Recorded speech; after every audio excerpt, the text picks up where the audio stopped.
G'day guys, this is Admiral speaking and welcome to today's video. Today we're going to talk about a topic which a lot of players out there feel rather passionate about.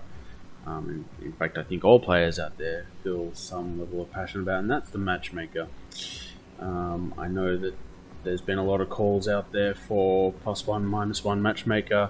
People are sick of being bottom tier. I get it.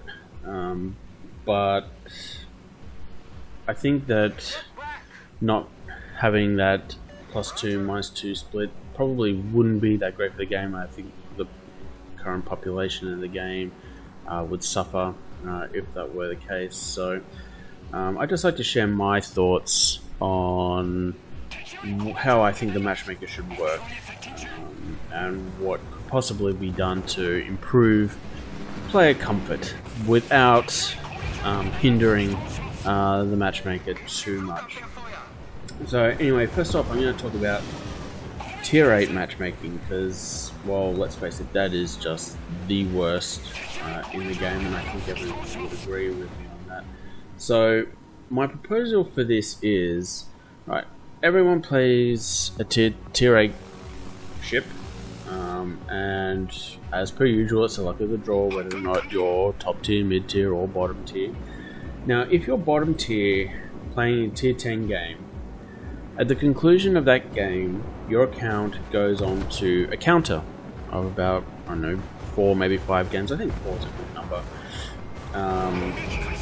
And while that counter is in effect, your tier 8 ships are effectively exempt from any further tier 10 games until that counter has run.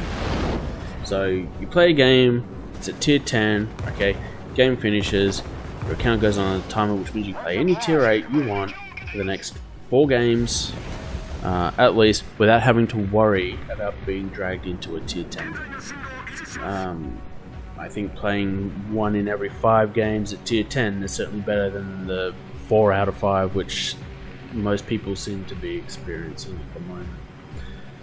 So that's how I would do it. CVs are a little bit different, and I'll talk about them later, but I think for tier 8 especially, you have that counter, you play your tier 10 game, and then for the next 4 games you're exempt from tier 10. Now, in my opinion, tier 5 can reasonably handle being bottom tier, so can 6 and 7. They can deal with being bottom tier to a reasonable degree, but tier 8, it really is a struggle if you're playing a tier 8 ship in a tier 10 game. The disparity of power between the tiers is just ridiculous, so I think that's why there needs to be that buffer. We still need tier 8s in tier 10 games, I think. In order to keep the game healthy, but if by introducing this counter you can reduce the amount of times that people are going to keep getting sucked into tier 10 games when they're playing tier 8, I think it's only going to be a good thing. Now, there are some caveats on that, like going AFK. So if you go into a game and it's tier 10 and you quit the game for whatever reason because you hate being bottom tier or something happens, you tie the counter to the disciplinary mechanic that's in the game. So currently if you go AFK or you quit the game, then you will turn pink for a certain amount of time. So what I propose is, if you do go AFK in a tier 10 game, 1, the counter will not start, which means you're just going to have to roll the dice and whatever you get on the next one.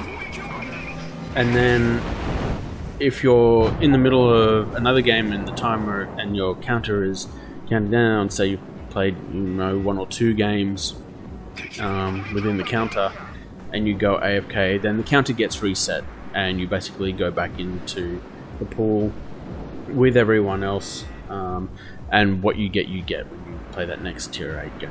So that's how I would mitigate those sorts of things. Say people logging in seeing tier 10, oh, I'm going to quit now, and just wait for the game to finish. No. If you quit, then the counter doesn't start. If you're not in a tier 10 game and your account is counting, then the counter resets and you go back into the pool. So that's how I would mitigate that. And I just think that that would promote a much happier community amongst all of the World of Warships players. Anyway, on to carriers now. Now, carriers I would do slightly differently.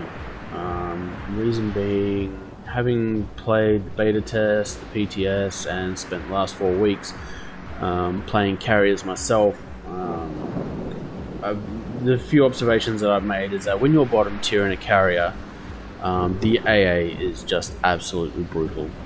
It is very, very difficult to get your attack runs in. You just keep losing planes ad nauseam, especially if you're in the Kager or the Enterprise, where they have inherently weaker planes anyway, and you're in a tier 10 game. You're effectively reduced to spotting unless you manage to find a battleship or a destroyer off by themselves out of the range of the nearest AA cruiser, or out of the range of any cruiser for that matter, given how the AA mechanics now work. So what I would propose for CVs is you would cap them at mid-tier. So you have 1 up and 1 down. And for tier 8 and 10, 1 CV per side per game. No more than that. Game does not need 2 CVs per side per game at tier 8 and 10. That's just too many, and it's ridiculous. So 1 CV per side per game, and you make a mid-tier. So tier 8 will never. So tier 8 CV will not see tier 10 matchmaking. A tier 6 carrier won't see tier 8 or tier 4 matchmaking. So that way, you know, tier 6 ships don't have to worry about tier 8 carriers deleting them without any effort, or you know, tier 6 carriers don't have to worry about tier 8 matchmaking shredding their planes, or likewise at tier 8. So you make them a mid-tier, and that's how I would work that. Now, if, for example, you have a tier 8 division in a CV, the CV has a preferential matchmaking, which means you will see 1 up or 1 down. If your account is on a counter, then okay, so be it. If it's not, then you still won't see tier 10, but the counter won't restart until perhaps that tier 8 player goes off by themselves and sees another tier 10.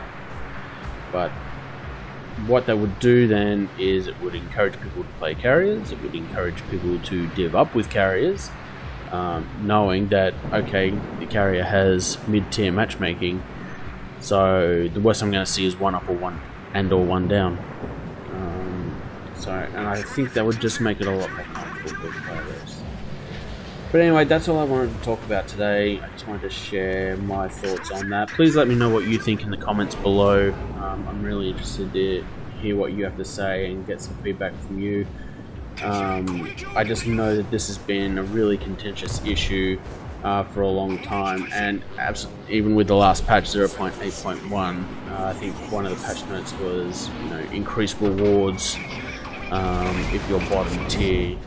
And I think that's more wargaming wanting to stick their head in the sand and not listen to the player base about the matchmaking. It's like, oh, we don't want to fix matchmaking, we want to leave it as it is. So here, have some more rewards and maybe you'll go away. No, sorry, not going to happen. This is an issue and it needs to be fixed. There's no two ways about that, and I think everyone out there agrees on that. Sure, people are going to have varying views or opinions about, you know, how it should work. You've only got to look at the CV rework to see how polarizing some of these topics can be. But anyway, look, this is just my opinion and my thoughts on what I think needs to be done. Anyway, guys, I hope you got something out of this. Please let me know what you think below. Take care of yourselves, and I will catch you all later. Uru.